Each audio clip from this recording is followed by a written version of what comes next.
Olá, meus irmãos, a paz do Senhor Jesus. Eu sou o pastor Assis. Nós estamos mais uma vez aqui, ou melhor, estou mais uma vez aqui nessa oportunidade para nós trazermos alguns pontos a respeito da nossa sétima lição, que fala sobre o lugar santo, né? E que aquilo que nós tratamos aqui será alguns pontos, né, que nós trabalharemos para dar suporte e subsidiar os nossos irmãos de Escola Bíblica Dominical, aos nossos companheiros e professores que estão aí adiante dessa árdua tarefa, né? A tarefa do ensino, que a Bíblia diz que os que assim o faz possa resplandecer como astros diante do nosso Deus, diante deste mundo. Meus amados, tantos outros assuntos já foi trabalhado nesse trimestre, nesse segundo trimestre de 2019, onde fala sobre o tabernáculo, o símbolo da obra redentora de Cristo. Nós trabalhamos aí o lugar da habitação do nosso Deus, a nossa primeira lição, falando sobre o tabernáculo. Falamos a respeito dos dois artesãos que Deus escolheu para estar trazendo todo o material e a construção e a composição do tabernáculo, que foi Bezaliel e Aholiabe, um da tribo de Judá e outro da tribo de Dan, duas tribos distintas, porque Judá era a maior tribo e Dan a menor tribo, se bem que Deus escolheu essa menor tribo, uma das menores tribos, que é a Dan, para dali surgiu os juízes que daria orientação a todo o povo também e as demais tribos. Isto posto, nós podemos aprender aqui que no reino de Deus não há espaço para complexos de inferioridade nem de superioridade. Todos somos iguais diante do nosso Deus. Aí trabalhamos a entrada do tabernáculo e também o altar do holocausto, a pia de bronze. Então, para que nós possamos recapitular, a porta de acesso, o pátio, o átrio, damos logo em frente, alcançamos aí o altar das ofertas queimadas, chamado altar do holocausto, onde fazia a queima total da vítima, do sacrifício. Não tem como termos acesso a Deus se não nos sacrificarmos. E aquele sacrifício, aquela vítima, apontava para o próprio Cristo. E também o sacerdote precisava fazer isso, porque logo em seguida ele ia passar pela a pia de bronze, ou a bacia de bronze, onde ele se purificaria, limparia as suas mãos, e viu, como reflexo, ele via o seu próprio rosto, como se perguntasse: estou pronto para entrar? Estou santo e santificado para entrar no lugar santo? Depois tinha as cortinas também, que já foi trabalhada na sexta lição. E, enfim, estamos aqui para nós trabalharmos a questão do lugar santo, né? Este lugar que nem todos, o povo não tinha acesso ao pátio, não tinha acesso ao átrio, né? Mas, ou melhor, o povo tinha acesso ao átrio, tinha acesso ao pátio, mas não tinha acesso ao lugar santo, porque o lugar santo era apenas o sacerdote, quando ele entrava para prestar um serviço santo ao Santo Deus. E é isso que nós vamos trabalhar aqui. O que havia no tabernáculo, segundo a lição, nós vamos aprender também, havia uma porta e dois véus, o que simbolizava essa porta e o que simbolizava esses dois véus, e o privilégio de quem está em Cristo, né? Quem está em Cristo tem o privilégio de entrar na presença de Deus, como Efésios 2, 18, 19 nos diz isso. Então vamos aqui, o lugar santo, lição 7, 19 de maio de 2019, trabalharemos então a nossa sétima lição. Os irmãos observam que na nossa lição tem como figura o candelabro, ou o cartiçal, ou o candeeiro, como os irmãos queiram chamar. Em hebraico era chamado de menorá, que era um nome que se dava a uma planta que tinha praticamente essa representatividade. Um tronco central, 3 do lado direito e 3 do lado esquerdo, e ali foi a figura desse símbolo que era muito representativo. O candelabro com 7 braços é um dos principais símbolos do judaísmo, né? Muito bem, texto áureo. Porque um tabernáculo estava preparado, primeiro em que havia o candeeiro, a mesa, os pães da proposição, ao que se chama santuário. Então havia três componentes, três coisas nesse lugar que compunham o lugar santo. Nós vamos aprender que no tabernáculo tinha os seus componentes, ou as suas partes subdivididas, né?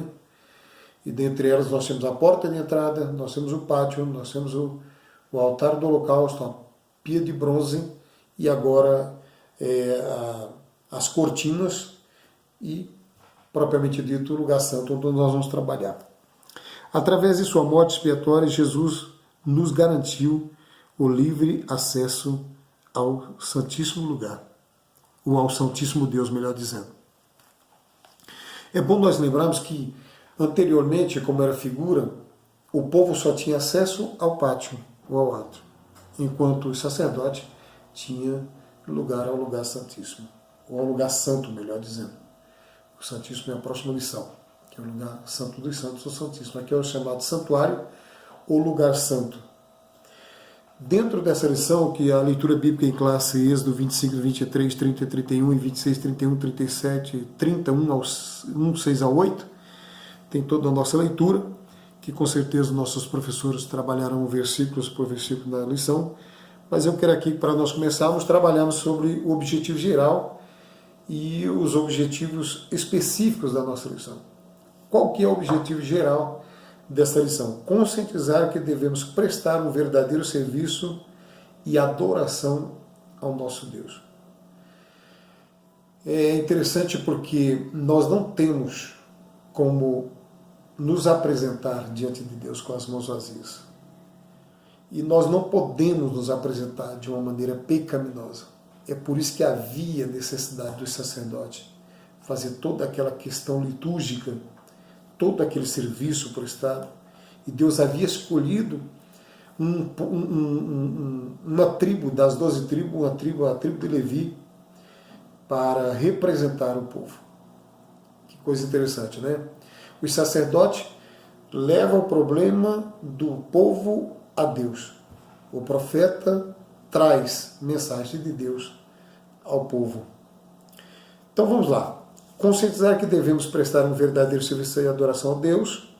Esse é o objetivo principal ou geral.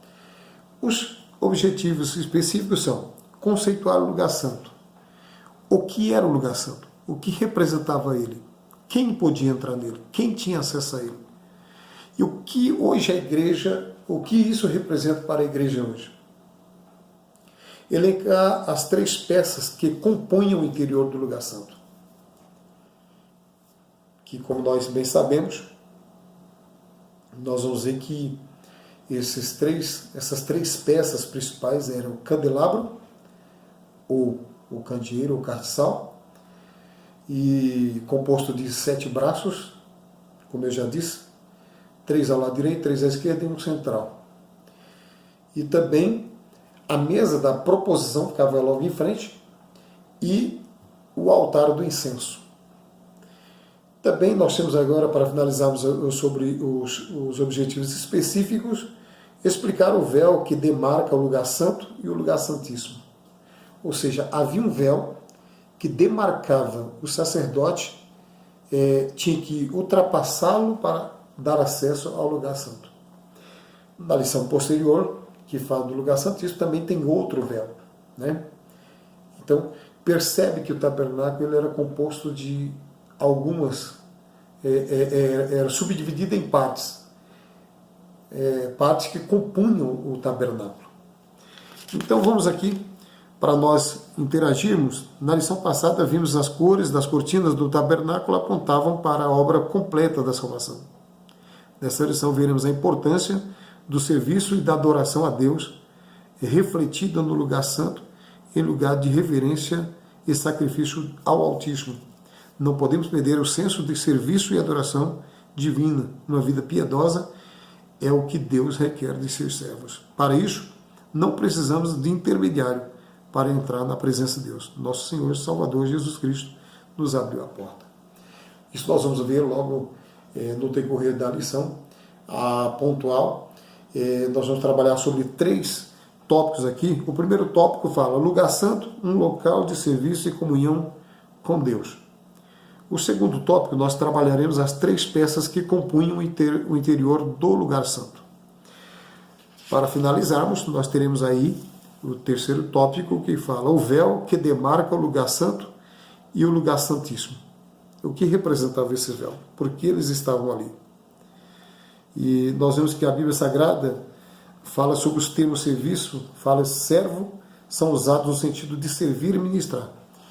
Então, é por isso que os sacerdotes tinham essa prerrogativa, né?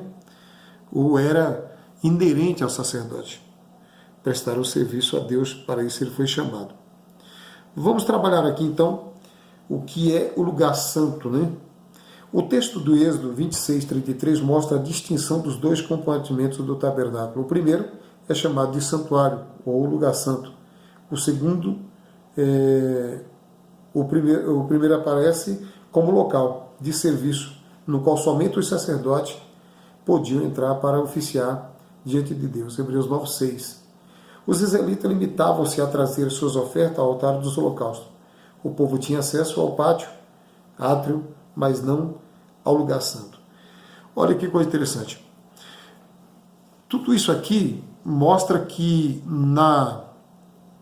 no primeiro pacto que Deus tinha com Israel, as pessoas eram limitadas, porque tudo que havia ali era uma figura, né? Apontava para Cristo.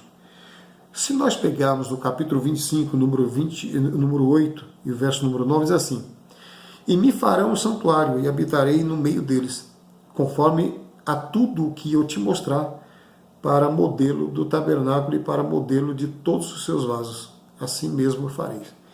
É aqui que começam as leis cerimoniais. Essas leis cerimoniais, ela foi dada por Moisés ao povo. Deus mandou Moisés fazer para que o povo as observasse. E cada lei, ela tinha aí a arca de madeira, o propiciatório de ouro puro, a mesa de madeira de cetim. Então começou toda uma figura para que os sacerdotes, através dessas leis cerimoniais, onde havia as ofertas, havia os sacrifícios, havia as figuras apontando para Jesus, elas eram temporais. Eram leis que culminam com o sacrifício de Jesus, vai até o Calvário, e lá no Calvário é finalizado então. A lei, como eu disse, as leis cerimoniais eram pautadas nas ofertas, nos sacrifícios e nas figuras. Já a lei moral, ela vinha da parte de Deus, era inserida no coração do homem, e a Bíblia mostra que ela era eterna. É para o homem observá-la até a sua eternidade, até o tempo necessário para estarmos com Deus ou com Cristo. Então é bom lembrarmos que a lei moral, ela é pautada ou embasada no Decálogo, nos 10 mandamentos, onde, a princípio, os 4 primeiros mandamentos fala da relação que tem do Criador com a criatura, ou a criatura com o Criador. Então fala da relação do homem na sua verticalidade. Já os 6 últimos mandamentos fala da relação do homem com o seu próximo, ou seja, fala do homem na sua linha horizontal, a relação que ele tem com o seu próximo. Veja bem que são maiores o número de mandamentos com relação ao seu próximo. Porque a Bíblia diz: nós dizemos que amamos a Deus e aborrecemos nosso irmão, não somos verdadeiros, somos mentirosos. É interessante que Deus ele estabeleceu mandamentos para normatizar a vida do homem em sociedade. E Deus estabelece regras para que o homem possa ter santidade ao se apresentar diante de Deus. Então, pois bem, isto posso, vamos trabalhar aqui então o segundo tópico do lugar santo. Um lugar de serviço e adoração. No tabernáculo havia uma porta e 2 véus. Estes 3 elementos, uma porta e 2 véus, impediam a entrada de pecadores na presença de Deus. Ou seja, essa porta e os dois véus, ela só poderia ser ultrapassada por meio do sacerdote. Por quê? Os pecadores vinham, apresentavam a vítima ao sacerdote, o sacerdote sacrificava a vítima. Após sacrificar a vítima, ele se purificava na bacia de bronze e depois, então, estava pronto para entrar no lugar santo. É bom lembrarmos que qualquer pessoa, qualquer um dos sacerdotes, que tentasse entrar no lugar santo sem antes fazer todo esse serviço, essa liturgia, para apresentar um serviço de adoração a Deus no lugar santo, ele era fulminado por Deus. Deus o mataria. Ou seja, aquele que não conheceu o pecado se fez pecado por nós, para que por eles fôssemos feitos a justiça de Deus. Segundo aos Coríntios, capítulo número 5, versículo número 21. Ele nunca conheceu o pecado. A Bíblia diz que aquele que veio na forma de pecado, se apresentou-se na forma de pecado para aniquilar o pecado. Agora ele se aparecerá a segunda vez, sem pecado, para nos livrar do pecado. Pois bem, como diz aqui, o caminho para Deus começava com o derramamento de sangue inocente dos animais, a fim de restaurar a vida do pecador. Era um lugar de serviço, porque ali eram ministrados os sacrifícios ao Senhor, mas também era um local de adoração profunda e profunda reverência. Nos dias atuais, devemos ter o mesmo espírito quando exercemos um ministério na igreja local ou apresentarmos o nosso culto ao Pai Celestial. É bem verdade que Paulo ele escreve aqui, Romanos capítulo 12, e o versículo número 1 e 2, ele diz assim: rogo-vos, pois, irmãos, pela compaixão de Deus. Em outra versão diz, pelo amor de Deus. Ele faz um apelo para que a irmandade, quando fosse apresentar a Deus, oferecesse o vosso culto racional, o vosso sacrifício com raciocínio. Quando ele diz lá, vamos ler direitinho para nós não passarmos errado. Capítulo número 12, versículo número 1, ele diz desta forma: rogo-vos, pois, irmãos, pela compaixão de Deus, que apresenteis os vossos corpos em sacrifício vivo, santo e agradável a Deus, que é o vosso culto racional. O vosso culto com entendimento, com inteligência, com a consciência limpa, tranquila. E isto solicitado, apelado para a igreja para que pudesse fazer isto diante de Deus, com a consciência tranquila, limpa e racional, ele chama a atenção dos demais e diz assim: olha, vocês não devem se conformar com este mundo. Você não deve. Que mundo seria esse que Paulo estava falando? Todo o sistema organizado contra Deus ou com aquilo que se diz ser de Deus. Dominado, como diz a Bíblia Sagrada, que o príncipe deste século já tem cegado a mente dos incrédulos, não permitindo que manifeste sobre ele a glória do Evangelho de Cristo Jesus. Então, isto posto, Paulo está dizendo assim: não vos conformeis, ou seja, não entra no sistema, não entra na forma, vocês são sagrados.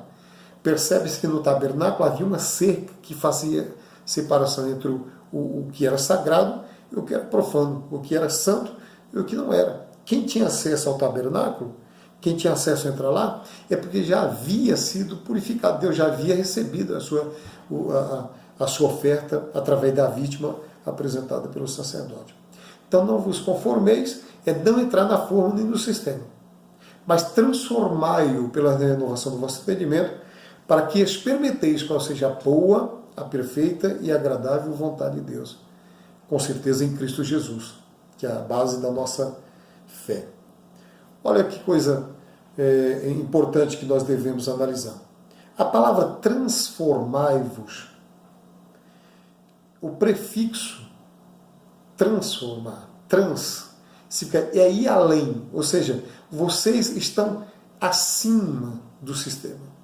Vocês foram elevados a uma posição muito além do que vocês eram. porque vocês estão no mundo, mas não pertencem ao mundo.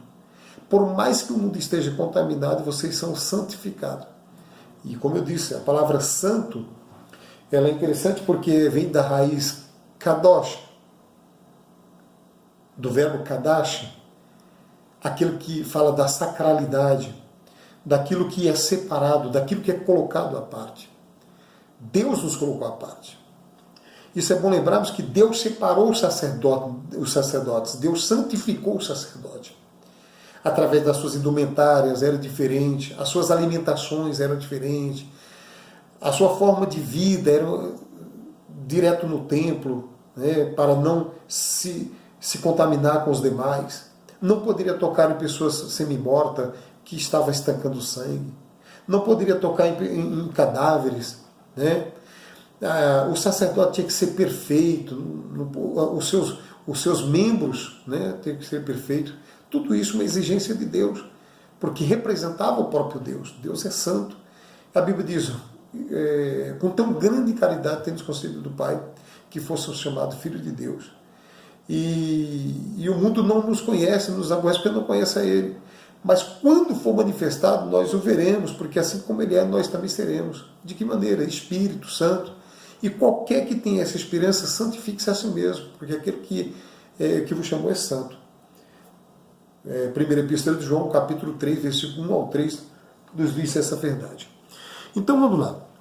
Alguns estudiosos chegam a dizer que no Antigo Testamento há aproximadamente 470 vezes a palavra santo, fazendo uma referência do nosso Deus e daquele que se aproxima dele. Há quem diga também que no Novo Testamento, 450 vezes há uma expressão Espírito Santo, né? Que significa pneuma ágios, né? Espírito Santo. É um negócio bacana. Então, vamos entender aqui. Quando ele diz que nós devemos ser santos, é porque nós devemos ser separados e nos aproximarmos de Deus através dessa santidade. O castiçal, ele iluminava o ambiente. Cristo, ele ilumina o homem. Mas o castiçal era um símbolo, porque eram 7 partes, mas tornava uma única lâmpada. E Jesus é a lâmpada que ilumina o homem. É bom nós lembrarmos que Paulo diz que nós devemos nos refletirmos como astros luminosos diante de uma geração perversa e corrompida. O que é astro, senão algo que emite luz? Agora é bom nós lembrarmos que todos os astros dependem de um outro para sobreviver, né? O cometa, as estrelas dependem, a lua depende do sol para que possa ter vida. É o sol que emite, que emana a luz para esses astros existir. É por isso que Jesus é chamado o sol da justiça. É Ele que manda luz para que nós podemos ter vida. Sem a luz do sol não haveria vida na terra. Sem a luz de Cristo nós não poderíamos ser iluminados e vivermos em santidade. Glória a Deus por isso. Isto posto, nós vamos trabalhar aqui o segundo, quantos nos reunimos, ministramos uns aos outros, mas sobretudo todos estão reunidos para adorar ao Criador. É por isso que a Bíblia diz que precisamos estar em comunhão para que o sacrifício de Jesus tenha efeito sobre a nossa vida. Se eu não me engano, no capítulo 1, versículo número 7 de 1 João, diz assim: se andarmos na luz como Ele na luz está, e tivermos comunhão um com os outros, o sangue de Jesus Cristo nos purifica de todo pecado. Vamos recapitularmos isso para nós vermos se essa expressão bíblica está correta, para não passarmos a referência, mas eu acredito que seja isso mesmo. 1 João, capítulo 1 e versículo número 7. É mais ou menos isso mesmo. Mas se andarmos na luz, como Ele na luz está, temos comunhão um com os outros, e o sangue de Jesus Cristo, seu Filho, nos purifica de todo pecado. Aqui fala de posse e acessibilidade. E é uma condicional. Eu só consigo estar na presença de Deus, eu só preciso estar em estado de santificação ou no lugar santo se eu tiver comunhão uns com os outros, com meus irmãos. Então a comunhão também faz parte da acessibilidade à presença de Deus. Vamos lá. O item 3 do tópico 1. O propósito do lugar santo tinha-se como principal função ser o local onde os sacerdotes ministravam o sacrifício pelas diversas espécies de pecado cometido pelo povo israelita. É por isso que os sacerdotes, quando ele adentrava o lugar santo e ele ia apresentar a Deus através de um serviço, os nossos sacrifícios. Tanto é que havia, nós vamos trabalhar logo depois as 3 peças que compunham o lugar santo, que era o candelabro, o castiçal, a mesa da proposição, que compunha ali, havia em cima dela 12 pães, que simbolizavam as 12 tribos de Israel, e também o altar do incenso, diferindo do primeiro altar, que é o altar do holocausto, o altar da queima das ofertas queimadas. Muito bem. Vamos lá então.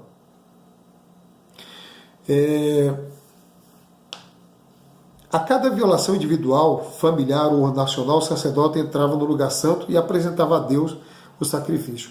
Ali estava explícita a santidade de Deus, pois esse lugar era o local adequado para restaurar a vida do pecador diante de Deus. Era ali que o sacerdote recebia a resposta de Deus através ali do incenso, do altar do incenso, que era através de ervas que eram aromatizadas, e ele recebia a resposta de Deus, e então passava ao pecador se Deus havia recebido o seu sacrifício ou não. Então, o sacerdote tinha isto. É por isso que Jesus é o único mediador entre Deus e o homem. Como eu disse, o sacerdote difere do profeta. O profeta traz a mensagem de Deus aos homens. O sacerdote leva a mensagem dos homens a Deus, leva as necessidades, apresenta nós ao Senhor. Por isso Cristo é o nosso sumo sacerdote. Glória a Deus por isso. Vamos ver aqui, vamos trabalhar aqui então. O lugar santo era um local de serviço e adoração. Ponto. O lugar santo era um local de sacrifício, ou melhor, era um local de serviço e adoração. Então, quem adora, presta um serviço a Deus. Quem presta um serviço a Deus, adora. Por isso que Deus diz que os verdadeiros adoradores adoram o Pai em espírito e em verdade, e Deus, o Pai, procura-os que assim o façam. Vamos trabalhar agora, porque nosso tempo está chegando, as 3 peças que compunham o interior do lugar santo. Vamos trabalhar aqui atrás de mim. Nós temos a peça que é o tabernáculo, que é o candelabro, ou castiçal, ou candeeiro. E em hebraico isso é chamado de menorá, ou a lâmpada, né? O candelabro tem 7 braços, é um dos principais símbolos do judaísmo. Então, se ele é a lâmpada, ele apontava para o próprio Cristo, que é a luz que ilumina o mundo, ilumina a igreja. É bom lembrarmos, amados irmãos, que no capítulo número 2 da primeira epístola de João, versículo número 1 e 2, diz assim: filhinhos, não pequeis, mas se porventura pecares, há um advogado junto ao Pai, a saber, Jesus Cristo justo, e ele é a nossa propiciação, ou seja, a oferta suficiente a favorável a Deus por nós. E não somente nossa, mas do mundo inteiro. O que eu aprendo aqui? João estava dizendo que Jesus veio se sacrificar para todo o mundo. Mas ele é Salvador do mundo, ele se apresenta como Salvador do mundo, mas ele é Senhor apenas da igreja, porque é a igreja que reconhece o senhorio de Cristo. Maravilha. Muito bem, meus irmãos, nessa segunda parte nós estávamos falando sobre as 3 peças que compunham o interior do lugar santo, e os mobiliários do lugar, ou seja, as peças que compunham o lugar. No lugar santo era o espaço de preparação dos sacerdotes para a entrada da segunda divisão do tabernáculo, o lugar santíssimo. Como eu disse para os irmãos, o lugar santo precedia ao lugar santíssimo. Antes, para entrar no lugar, havia um véu no lugar santo. Para entrar no lugar santíssimo, outro véu. Então vamos lá. Para a entrada da segunda divisão do tabernáculo, o lugar santíssimo. No lugar santo havia 3 peças que compunham o ambiente perfeito de oração. Intercessão, ou melhor, haviam 3 peças que compunham um ambiente perfeito de oração. Intercessão, adoração e louvor. O castiçal de ouro, candeeiro ou candelabro, a mesa para os pães da proporção e o altar de ouro para o incenso. Este ficava no centro do lugar santo e de frente para o véu que dava para o lugar santíssimo, que era aquilo que eu disse para os irmãos. Como os irmãos viram, aqui nós temos um candelabro, um castiçal, um candeeiro, uma menorá, ficava na lateral, em frente ao candelabro. Quando o sacerdote se deparava, ele via que tinha o candelabro, que iluminava todo o ambiente, porque o castiçal ele dava clareza, visibilidade ao ambiente. Enquanto nós percebemos que, numa figura, Jesus dá luz, ele ilumina o homem. O castiçal alumiava o ambiente. E agora tem o castiçal, na frente a mesa da proposição, e no canto que dava acesso ao lugar santíssimo, nós tinha a mesa, ou melhor, o altar de ouro de incenso. Altar de ouro que era de incenso, que era feito de ouro. Muito bem. Vamos lá. O castiçal de ouro. Êxodo 25, 31 ao 37. O castiçal era feito de uma só peça de ouro e sustentado por uma coluna central, de onde saía 3 braços de cada lado, formando assim 7 lâmpadas. Essas lâmpadas eram interiormente alimentadas por dutos, nos quais havia uma mecha embebida no azeite, fornecendo desta forma um combustível que, uma vez aceso, fazia o castiçal iluminar todo o ambiente. Ou seja, as 7 lâmpadas produziam uma só luz. Cristo é a única luz que alumia todo o mundo. Para isso acontecer, o sacerdote ficava alimentando constantemente este candelabro com azeite da melhor qualidade. Nos evangelhos, o Senhor Jesus apresenta como a luz do mundo, João 8,12. Ele, por sua vez, disse aos discípulos: vós sois a luz do mundo, Mateus 5,16. Da mesma forma que o castiçal de ouro iluminava o ambiente escuro, Jesus é a luz que ilumina o mundo em trevas. Ou seja, ele, além de iluminar o mundo, ele alumia o homem. Ele tira o homem das trevas para a sua maravilhosa luz. Uma vez que ele faz isso, como eu já disse e repito lá no capítulo 2, verso 9, quando Deus nos escolheu, tirando-nos das trevas para a sua maravilhosa luz e nos dando a condição de ser uma nação santa, um povo eleito e adquirido para anunciar as virtudes daquele que nos tirou das trevas para a sua excelentíssima, maravilhosa e esplêndida luz. Muito bem. A igreja também tem essa mesma função na terra, até a volta do Senhor. Filipenses 2, 15, 16, ela possui o verdadeiro azeite como a marca da unção do Espírito Santo. João 14, 26. Assim somos chamados por Cristo a alumiar o mundo, preparando o Evangelho, pregando o Evangelho com poder, autoridade e ousadia. Atos 1, 8.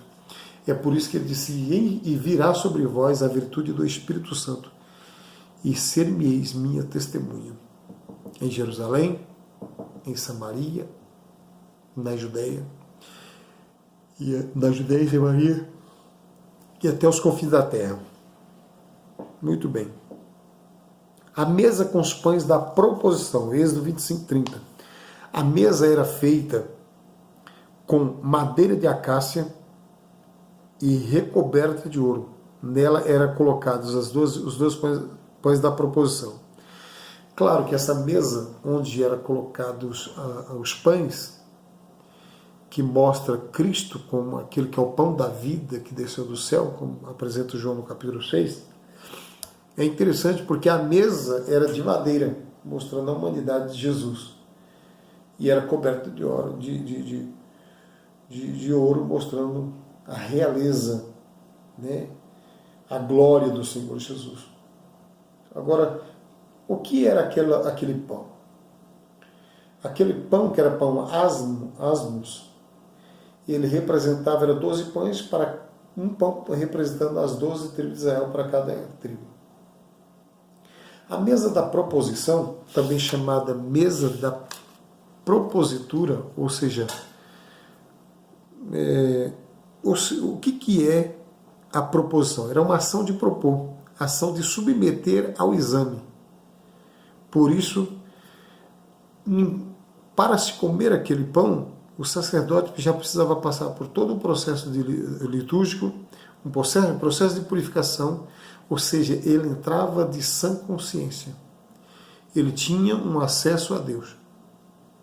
É por isso que a Bíblia diz em 1 Coríntios capítulo 11, versículo 28, examine-se, pois, o homem a si mesmo, e assim coma deste pão e beba deste cálice. Ou seja, era deliberado ao homem fazer uma análise de si mesmo. No caso ali, o sacerdote, ele fazia do povo, para que Deus pudesse receber ou não, mas antes, porém, ele falava dele mesmo. Então, proposição é uma ação proposta, é propor uma ação, a ação de submeter ao exame. Você está pronto a isto?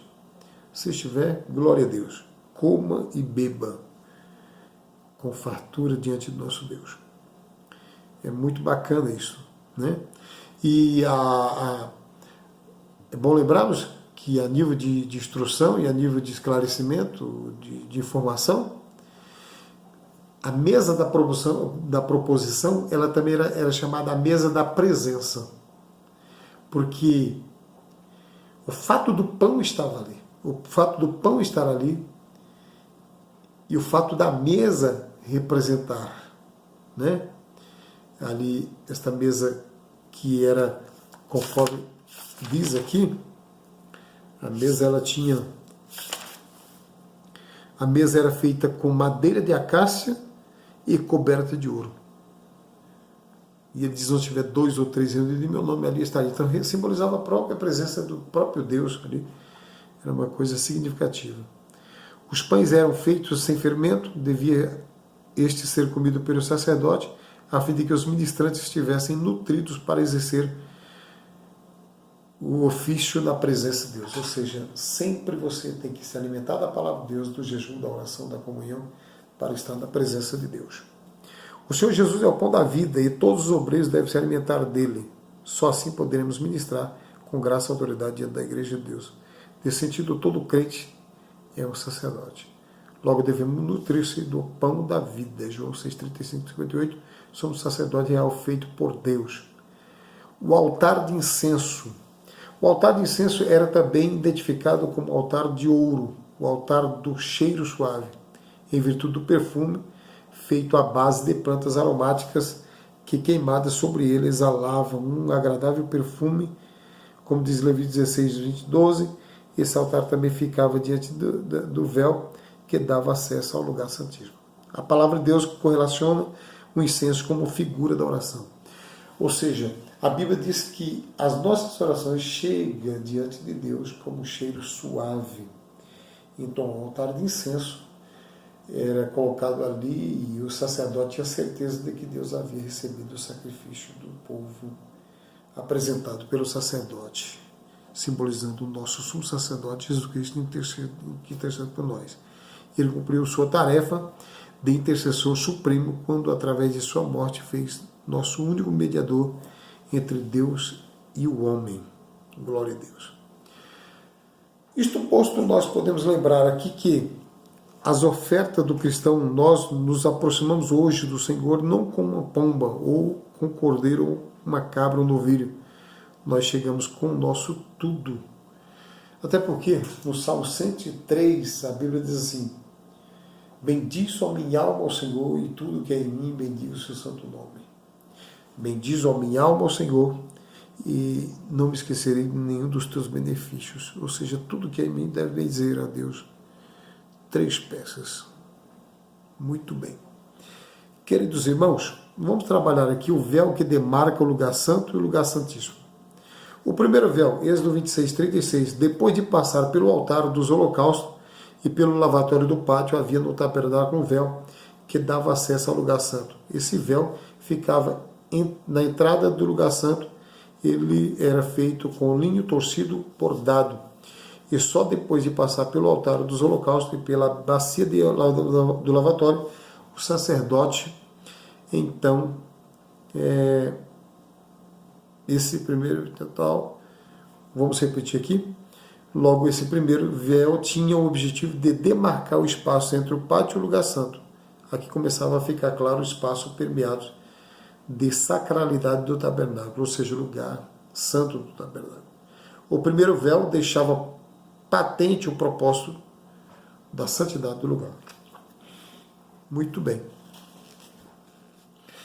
Isto posto, vamos trabalhar aqui o segundo véu. Esse é o véu que ficava entre o lugar santo e o lugar santíssimo, ou santo dos santos. No santuário somente o sumo sacerdote podia entrar representando todo o povo de Israel. No lugar santíssimo encontramos apenas a Arca da Aliança. O segundo véu tinha o objetivo de demarcar o espaço entre o lugar santo e o lugar santíssimo. Aqui a sacralidade inspirava uma consciência de intimidade com o Altíssimo. O segundo véu deixava claro que a partir daquele espaço havia um propósito santo remidor no lugar sagrado. Os 2 véus são uma imagem para nós. Antigamente havia uma gradação e divisão do propósito sacro do tabernáculo. Mas em Cristo, o nosso sumo sacerdote, por intermédio de seu próprio sangue, o acesso à presença santa de Deus está aberto, Hebreus 9, 6, 7. Assim, a igreja de Cristo tem liberdade de exercer seu sacerdócio na presença de Deus, o Todo-Poderoso, como está escrito no capítulo número 2, verso 9 de 1 Pedro.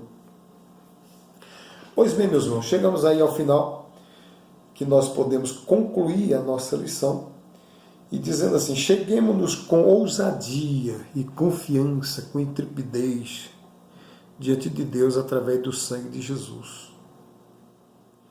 Ou seja, fomos salvos, justificados, adotados como filhos de Deus e santificados. As cortinas que nos separavam do Pai Celeste foram removidas pelo Cordeiro através de sua morte no Calvário. Portanto, não deixe de usufruir deste glorioso privilégio. É bênção para nós cristãos. Então, acesso pela porta, entramos ao átrio, passamos pelo altar do holocausto, passamos pela pia de bronze, passamos pelas cortinas, estamos no lugar santo, e na lição que vem entramos no lugar santíssimo. Ou melhor, o sumo sacerdote vai entrar no lugar santíssimo para fazer toda a apresentação e sacrifício por nós. Muito obrigado, meus irmãos. Eu quero lembrar aqui que o povo não tinha acesso ao lugar santo, apenas ao átrio. O sacerdote, o sumo sacerdote, o sacerdote tinha. O que havia no tabernáculo, segundo a lição? No tabernáculo havia uma porta e 2 véus para dar acesso. Qual o privilégio de quem está em Cristo? Quem está em Cristo tem o privilégio de entrar na presença de Deus. Quais são as 3 peças que compunham o lugar santo? Vamos lá, vamos recapitular. O candelabro, ou o candeeiro, o castiçal, o amenorá. À frente tinha a mesa da proposição e no canto, onde dava acesso ao lugar santíssimo, o altar do incenso. Graça e paz. Deus abençoe a todos e uma boa aula para todos. Deus abençoe.